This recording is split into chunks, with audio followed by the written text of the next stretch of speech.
Assalamualaikum warahmatullahi wabarakatuh. Selamat pagi kawan pajak. Selamat datang di Pop Bangko. Podcast pajak KPP Pratama Bangko. Podcast ini dimaksudkan untuk membagikan edukasi terkait peraturan perpajakan yang terbaru kepada kawan pajak yang berada di wilayah KPP Pratama Bangko. Jadi, agar kawan pajak tidak ketinggalan informasi, jangan lupa nanti subscribe dulu di YouTube. Cari aja KPP Pratama Bangko atau Pajak Bangko.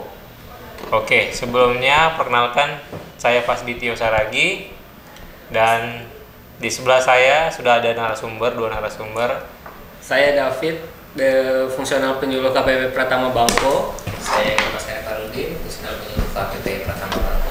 Dan ini podcast yang episode yang keempat ya guys ya? Iya, yang udah 4 kali. Ada keempat, jadi nanti untuk kawan pajak yang mau menonton episode 1, 2, dan 3 jangan lupa mampir di channel kita. Langsung saja tanpa berlama-lama, materi kita pada hari ini adalah terkait pengusaha kena pajak atau PKP. Jadi kawan pajak pasti udah sering dengar istilah PKP, atau mungkin kawan pajak yang sedang menonton sudah ada yang menjadi PKP. Nah, itu yang akan kita bahas hari ini. Tapi sebelum ke PKP, ini kan pasti ada hubungannya ke pajak pertambahan nilai nih Bang ya, atau PPN. Mungkin bisa dijelaskan dulu Bang ke kawan pajak yang belum tahu apa sih PPN itu? Baik, PPN itu merupakan pajak atas konsumsi barang dan jasa yang dikenakan secara bertingkat di setiap jalur produksinya. PPN merupakan pajak tidak langsung karena antara yang membayar dan pemungutannya itu disetorkan oleh pihak lain dan bukan penanggung jawabnya. Contohnya gini, ketika kita beli barang di Alfamart ataupun Indomaret, itu kan dikenakan pajak, dikenakan PPN. Itu kita bisa lihat di struk, kita bayar ke Indomaretnya itu barang sekaligus pajaknya, tetapi yang menyetorkan ke negara itu merupakan si Indomaret atau Alfamart yang tadi. Oke, berarti PPN itu atas konsumsi barang lah istilahnya Bang ya? Iya. Nah, itu PPN, kan ada hubungannya dengan PKP. Terus PKP itu apa Bang? Pengusaha kena pajak. Ya, PKP itu si pengusaha, baik itu orang pribadi ataupun mau badan, yang melakukan penyerahan barang kena pajak dan jasa kena pajak yang diatur dalam Undang-Undang PPN. Jadi itu yang menyetorkan ke negara. Oke, jadi pengusaha yang menyerahkan barang kena PPN. Iya. Tepatnya. Oke, berarti kebanyakan barang yang diperjualbelikan itu adalah barang kena pajak ya Bang ya? Iya, rata-rata yang dijual di Indomaret atau Alfamart Atau atau di toko-toko gitu. lain itu merupakan barang kena pajak. Tapi nggak semua barang kena pajak ya Bang, kena PPN ya? Nggak semua. Apa aja sih Bang barang yang tidak termasuk sebagai barang kena pajak? Di aturan yang terbaru di Undang-Undang PPN itu ada dua kelompok. Yang pertama itu makanan dan minuman yang disajikan di hotel, restoran, rumah makan, warung, dan sejenisnya, meliputi makanan dan minuman baik yang dikonsumsi di tempat maupun tidak. Itu termasuk makanan dan minuman yang diserahkan oleh usaha jasa boga atau catering yang merupakan objek pajak daerah dan retribusi daerah sesuai dengan ketentuan peraturan perundang-undangan di bidang pajak daerah dan retribusi daerah. Dan yang kedua itu uang, emas batangan, dan surat berharga untuk kepentingan cadangan devisa negara dan surat berharga. Ya itu. Oke, berarti dua kategori itu bukan barang yang dikenai PPN gitu ya Bang ya? Iya. Sisanya berarti semuanya barang kena pajak, kena PPN. Oke, nah ini berarti PKP, pengusaha kena pajak ini semacam status lah ya Bang ya? Jadi status bagi pengusaha yang melakukan penyerahan barang kena pajak. Iya. Jadi bagi PKP itu dia merupakan wajib pajak yang telah dikukuhkan sebagai pengusaha kena pajak. Itu diwajibkan untuk menyetorkan PPN atau membuat faktur terhadap transaksi yang merupakan transaksi barang atau jasa kena pajak. Oke, nah sebelum ke ini ke teknisnya nanti mungkin persyaratannya dulu paling ya. Nah, untuk menjadi PKP kawan pajak kan harus mengajukan permohonan dulu ya ke kantor, dan mengajukan permohonan itu mengisi formulir lalu ada persyaratan yang harus disiapkan. Nah, apa aja sih persyaratan untuk bisa dikukuhkan sebagai PKP? Ini mungkin dijawab oleh Mas Hermas. Oke, pasti. Jadi untuk syarat menjadi PKP atau apa aja syarat yang perlu diajukan untuk menjadi PKP itu ada dua jenis ya. Yang pertama untuk orang pribadi dan yang kedua untuk badan. Yang pertama mengisi formulir yang sudah disediakan. Nah, itu diisi sesuai dengan arahan di formulir tersebut. Kemudian bagi orang pribadi ada lampiran-lampiran yang harus disiapkan, yaitu seperti KTP itu bagi WNI atau warga negara Indonesia, KITAS atau kitab untuk warga negara asing. Kemudian surat pernyataan bermaterai yang menyatakan kegiatan usaha atau pekerjaan bebas yang dilakukan dan tempat atau lokasi kegiatan atau pekerjaan bebas yang dilakukan. Kemudian bukti atau BPS SPT tahunan 2 tahun terakhir.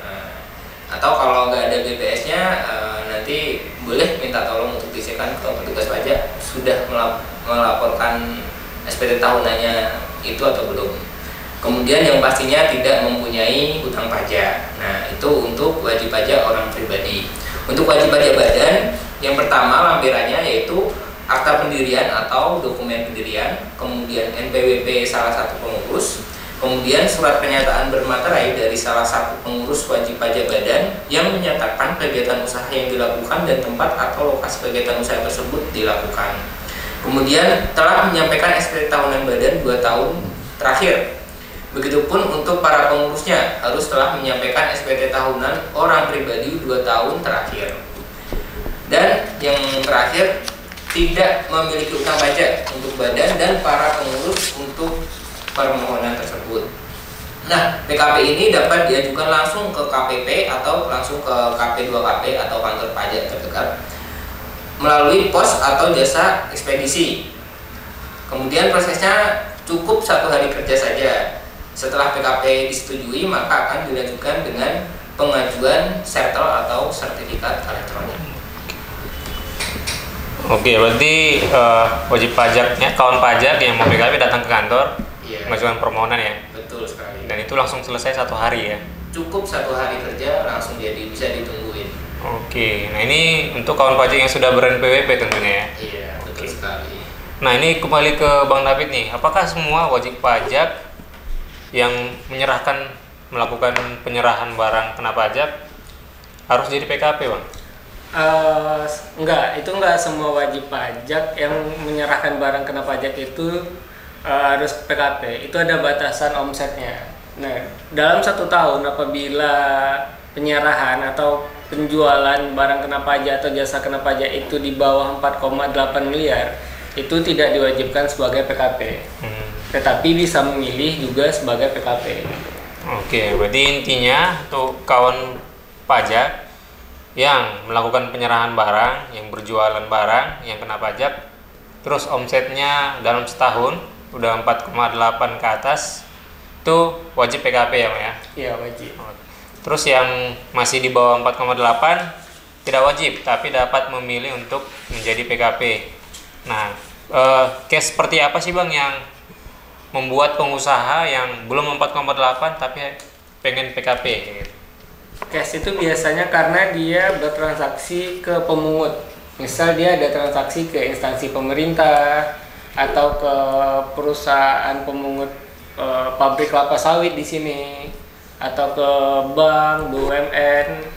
Itu mereka biasanya mensyaratkan harus PKP. Jadi si wajib pajak tersebut bisa mengajukan pengukuhan PKP di KPP Pratama.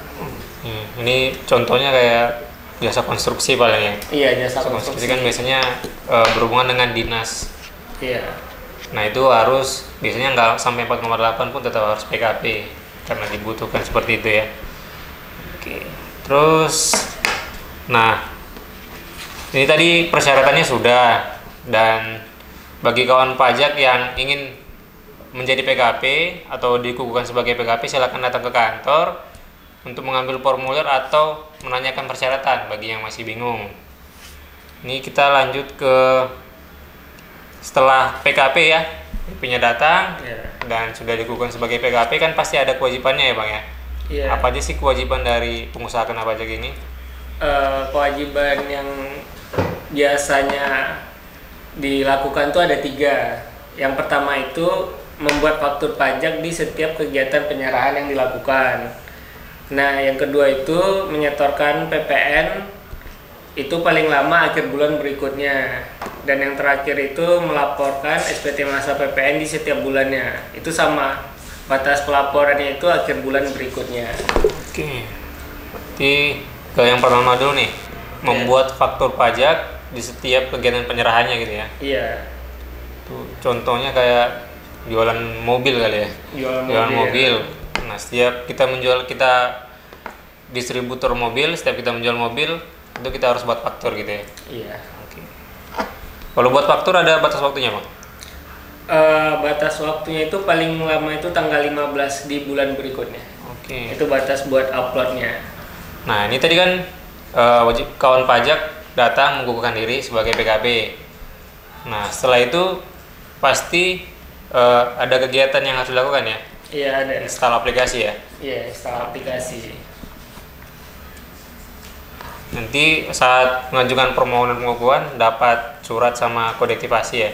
Iya, itu surat sama kode aktivasi itu yang akan dipakai untuk install aplikasi e-faktur. Di aplikasi faktur itulah kita membuat faktur pajak. Iya, benar sekali. Oke, itu yang pertama, membuat faktur. Yang kedua itu melakukan penyetoran PPN. Ini untuk kegiatan yang ada PPN yang harus disetor ya Bang ya? Iya. Karena nggak semua kan ada PPN yang harus disetor ya? Iya. Lalu yang ketiga, melakukan pelaporan SPT masa PPN. Nah, ini di mana lapornya Bang? Untuk lapornya itu tersendiri, bukan di aplikasi yang tadi. Itu ada webnya sendiri. Ada webnya sendiri ya? Ya, webnya itu web efaktur.pajak.go.id. Nah, di sana itu kita nggak perlu menginput satu-satu kembali. Itu cukup akan menarik data yang kita isi di aplikasi e-faktur tadi. Oke, nah biasanya kalau untuk yang seperti ini kan yang sudah digital pasti ada tanda tangan elektronik ya, pasti membutuhkan sertifikat elektronik. Nah, bagaimana sih cara mendapatkan sertifikat elektronik ini? Mungkin bisa dibantu oleh Mas Hermas. Oke, jadi sebelum saya jelaskan terkait mendapatkan sertifikat elektronik, ini coba saya urutkan lagi ya pasti urut-urutannya dari kita PKP sampai kita bisa menerbitkan faktur lapor. Jadi setelah kita terbit mengajukan PKP, sudah jadi PKP, yang harus kita lakukan di sini mengurus settlenya pasti. Sekaligus berarti ya? Sekaligus mengurus settlenya. Jadi tanpa settle ini kita tidak bisa melakukan pembuatan faktur seperti yang Bang David jelaskan tadi. Untuk install aplikasi faktur pun bisa, cuman aplikasi itu bakal tidak bisa dipakai kalau nggak ada sertifikat elektronik. Jadi agar urutannya itu sesuai, setelah PKP langsung sertifikat elektronik, install aplikasi fakturnya, pasang sertifikat elektroniknya, baru kita bisa berkegiatan faktur dan lapor PPN. Oke. Nah, kembali lagi untuk sertifikat elektronik ini pengajuannya, persyaratannya yang pertama pasti isi formulir yang sudah disediakan, kemudian pas foto untuk orang pribadi ya. Untuk orang pribadi pas foto, KTP dan fotokopi NPWP. Nah, untuk badan tinggal ditambahin akta pendirian, kemudian fotokopi KTP NPWP pengurus, pas foto juga. Nah, itu nanti diajukan dan di situ nggak sampai 10 menit lah langsung jadi, sama kayak PKP tadi, cukup 1 hari pengerjaan, kemudian baru kita lanjutkan install aplikasi e-faktur tadi. Oke, berarti sekaligus ya pengajuannya ya? Sekaligus. Sebelum kita membuat faktur, kawan pajak datang, silakan mengisi langsung 2 formulir berarti ya? Satu yang PKP, pengukuhan PKP, satu yang sertifikat elektronik. Betul. Oke, jadi itu ya kawan pajak untuk persyaratannya, baik PKP atau Sertifikat elektronik mirip-mirip persyaratannya, jadi nggak terlalu susah juga. Bagi kawan pajak yang masih bingung, silakan datang ke kantor, nanti silakan berkonsultasi, tanya-tanya, atau mengambil formulir juga bisa. Nah, ada tambahan mungkin dari Bang Dapi atau Mas Hermas? Tambahan ini aja sih, apabila udah dikukuhkan sebagai PKP itu ada sanksinya apabila kita terlambat dalam melakukan pelaporan SPT masa PPN ataupun tidak melaporkan. Nah, itu sanksinya itu sebesar 500.000. Jadi kawan pajak jangan sampai telat atau terlambat dalam melakukan pelaporan SPT masa PPN. Itu kalau terlambat lapor ya, Mas? Iya. Kalau terlambat bayar ada sanksinya? Ada, itu ada perhitungannya tersendiri sesuai dengan KMK-nya. Oke. Kalau buat waktu terlambat ada sanksinya juga? Sama, ada sanksinya juga. Oke. Intinya itu jangan terlambat sama jangan tidak. Oke. Dari Mas Hermas? Cukup ya? Oke, jadi kawan pajak itu dia materi kita hari ini terkait pengusaha kena pajak. Sebenarnya nggak terlalu banyak, tapi kita bagikan karena manfaatnya banyak sekali dari kawan pajak yang sering bertanya, baik itu konsultasi langsung ke kantor atau melalui WA layanan atau lewat telepon. Jadi untuk materi hari ini kita rangkum. Yang pertama itu PKP adalah pengusaha yang melakukan penyerahan barang kena pajak. Yang kedua, untuk menjadi PKP, kawan pajak harus datang ke kantor pajak untuk mengajukan permohonan. Nanti akan ada penginstalan aplikasi dan pengisian pembuatan faktur. Terus yang ketiga, jangan lupa dengan kewajibannya. Ada 3 kewajiban untuk PKP. Yang pertama, membuat faktur untuk setiap kegiatan penyerahan. Yang kedua, melakukan penyetoran PPN setiap bulan. Dan yang ketiga, melakukan pelaporan SPT masa paling lama akhir bulan berikutnya. Gitu ya? Iya. Oke. Jadi itu dia kawan pajak materi kita. Terima kasih atas partisipasinya. Semoga bermanfaat. Sampai jumpa di episode berikutnya di Pop Bangko. Podcast Pajak KPP Pratama Bangko.